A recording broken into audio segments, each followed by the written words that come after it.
తెలుగు వారందరికీ ఎంతో సంతోషాన్ని తెచ్చే పండుగ సంక్రాంతి. తమ పల్లెటూర్లను విడిచి ఎక్కడెక్కడికో వెళ్ళిన వారంతా సంక్రాంతి పండుగకు తప్పకుండా వచ్చే ప్రయత్నం చేస్తూ ఉంటారు.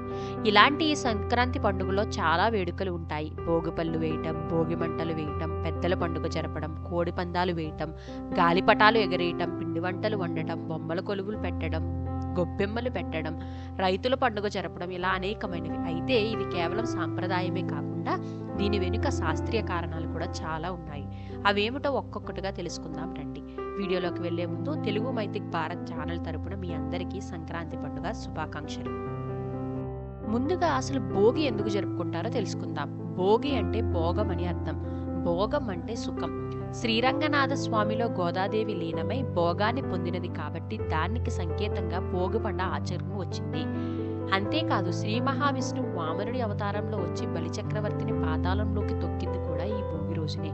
రైతుల కోసం ఈశ్వరుడు నందిని భూమికి పంపిన పవిత్రమైన రోజునే భోగి రోజు అని అంటారు. ఇప్పుడు గొబ్బెమ్మలు ఎందుకు పెడతారో తెలుసుకుందాం. సంక్రాంతికి నెల రోజుల ముందు ధనుర్మాసం ప్రారంభమవుతుంది. దీనినే నెలపట్టడం అంటారు. ఈ నెల రోజులు అందమైన ముగ్గులు వేసి ఆవు పేడతో చేసిన గొబ్బెమ్మలు ముగ్గు మధ్యలో పెడతారు. ఈ గొబ్బెల్లు మీద పసుపు, కుంకుమ, నవధాన్యాలు వేసి ఒక పుష్పాన్ని కూడా పెడతారు. ముఖ్యంగా పెళ్లి కాని యువతలు గొబ్బెమ్మలు పెట్టడం సాంప్రదాయంగా వస్తుంది. గొబ్బెమ్మలు కృష్ణుడికి ఎంతో ఇష్టమైన గోపికా స్త్రీల రూపాలకి సంకేతంగా భావిస్తారు. ఆవుని గౌరవమాతగా భావిస్తారు. అందుకే ఆవు పేడతో చేసిన గొబ్బెమ్మలు ముగ్గుల మధ్యలో పెట్టి పెళ్లి కాని యువతలు ఇలా చేయటం వల్ల కోరుకున్న వ్యక్తి భర్తగా వస్తాడన్నది నమ్మకం. ఇలా గొబ్బెమ్మలు పెట్టడం వెనుక శాస్త్రీయ కారణం కూడా ఉంది. ఆవు పేడలో యాంటీబయోటిక్స్ ఉంటాయి. ఇవి ఇంటి ముద్దు పెట్టడం వల్ల సూక్ష్మ క్రిములు ఇంట్లోకి రావు. చలికాలంలో ముఖ్యంగా ఫ్లూ బారిన పడుతూ ఉంటారు. ఇలా గొబ్బెమ్మలు పెట్టడం వల్ల ఇంట్లోకి క్రిమి కీటకాలు రాకుండా ఉంటాయి. వీటి మీద వేసిన నవధాన్యాలు వాటి మీద చేరే క్రిములకు ఆహారంగా మారతాయి. ఇలా గొబ్బెమ్మలు పెట్టిన ఆవు పేడనంతా సేకరించి భోగి పిడకలుగా చేసి భోగి రోజు మంటల్లో వేసేవారట. ఇప్పుడు భోగి మంటలు వెనుకున్న కారణాలు తెలుసుకుందాం. సూర్యుడు దక్షిణయానం కాలంలో భూమికి దూరంగా ఉండటంతో ఉష్ణోగ్రతలు తగ్గి చలి తీవ్రత బాగా పెరుగుతుంది. కాబట్టి చలి మంటలు వేసుకునేవారట. అయితే భోగి మంటలు వెనుక ఆరోగ్య ప్రయోజనాలు కూడా ఉన్నాయి. ఆవు పేడతో చేసిన పిడకలను ఆవు నెయ్యితో పాటుగా ఈ మంటల్లో రావి, మామిడి, ఔషధ చెట్లు యొక్క కలప వల్ల శక్తివంతమైన గాలి విడుదలవుతుంది. అందుకే తప్పకుండా పల్లెటూరులో ఈ భోగి మంటలు వేసేవారట.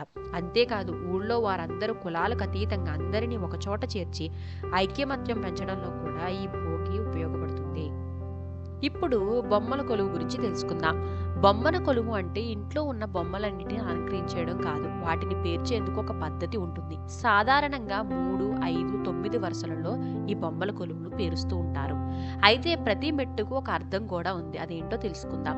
మొదటి మెట్టు ప్రకృతిలో నిండిన బొమ్మలను పేర్చాలి. ఉదాహరణకి గుడులు, గోపురాలు, పొలాలు, ఇల్లు బొమ్మలు, చెట్లు మొదలైనవి. రెండవ మెట్టులో సహజలచరాలు, ఉదాహరణకి చేపలు, తాబేళ్లు, నత్త, పీత, వీటికి సంబంధించిన బొమ్మలను పేర్చాలి. మూడవ మెట్టు, నాలుగవ మెట్టు క్రిమి కీటకాలు, భ్రమరాలకు సంబంధించిన బొమ్మలను పేర్చాలి. ఐదవ మెట్టు జంతువులు, పక్షులకు సంబంధించిన బొమ్మలను, ఆరవ మెట్టులో మానవ రూపాలకు సంబంధించిన బొమ్మలను, ఏడవ మెట్టులో మహనీయ బొమ్మలను పేర్చాలి. ఇది బొమ్మల కొలువు చేసే విధానం. ఇప్పుడు సంక్రాంతి పండుగ గురించి తెలుసుకుందాం. సంక్రాంతి అంటే సూర్యుడు ధనస్సు రాశి నుండి మకర రాశిలోనికి సంక్రమణ చేసే రోజునే సంక్రాంతిగా పిలుస్తారు. అయితే ఈ రోజు ప్రత్యేకంగా పెద్దల పండుగ అని జరుపుకుంటారు. అదేంటో చూద్దాం. సంక్రాంతి రోజు పెద్దలకు తర్పణాలు వదలటం తప్పనిసరిగా చేస్తారు. ఉత్తరాయణ కాలంలో మొదలైన ఆ రోజు నుంచి స్వర్గద్వారాలు తెరుచుకుంటాయని, పితృదేవతలకి స్వర్గప్రాప్తి లభించడం కోసం ఇలా చేస్తారు. ఈ రోజు పెద్దలను స్మరించుకుంటూ వారిని సంతోషపెట్టే విధంగా వాళ్ళ పేర్ల మీద దాన ధర్మాలు చేస్తూ ఉంటారు.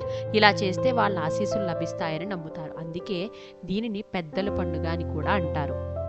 ఇప్పుడు ఉభయ గోదావరి జిల్లాల్లో జోరుగా జరిగే కోడి పందాల గురించి తెలుసుకుందాం. పూర్వకాలంలో దీనిని యుద్ధ నీతిగా గెలిపించే పందెంగా భావించేవారట. అంతేకాదు ఇద్దరి మధ్యన వైరం ఏర్పడితే దాన్ని కోడి పందాల ద్వారా పరిష్కరించేవారట. ఆ తర్వాత అదే కాలక్రమేణా ఓ సరదా జోదంలా మారిపోయింది.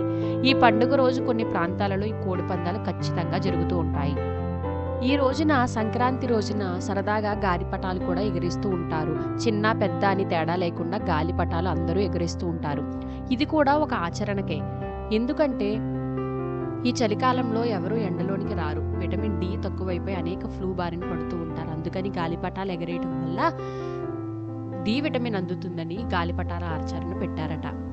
ఆకాశంలో రంగురంగుల గాలిపటాలు ఎగురుతూ కనువిందు చేస్తూ ఉంటాయి సంక్రాంతి రోజున.